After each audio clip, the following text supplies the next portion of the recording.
As part of Special Counsel Robert Mueller's ongoing investigation into Russian meddling in the 2016 presidential election, an indictment was issued against Paul Manafort, who served as Donald Trump's campaign manager for a brief period in 2016.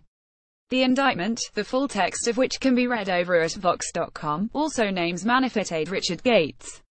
The two men are being charged with various crimes, including conspiracy against the United States, conspiracy to launder money, 7 separate counts of failure to file reports of foreign bank and financial accounts, serving as an unregistered agent of a foreign principal, making false and misleading statements under the Foreign Agent Registration Act, and making false statements to federal investigators, according to Vox.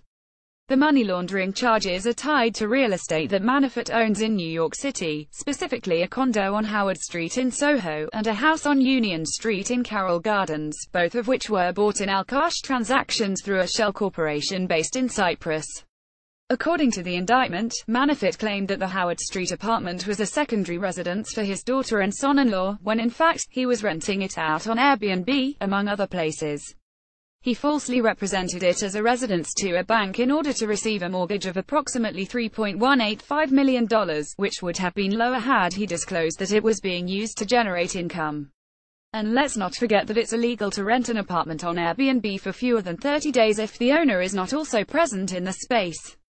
As for the Carroll Gardens house, Manafort purchased it for approximately $3 million back in 2012, and sought a $5 million construction loan in order to convert the one-time apartment building into a single-family home. However, according to the indictment, he did not use the funds from that loan for repairs to the brownstone. Instead, he used them to pay off debts on other properties, a violation of the terms of the loan. Manafort's real estate transactions have been the subject of scrutiny for months now, with a WNYC deep dive this spring noting that his puzzling deals fit a pattern used in money laundering.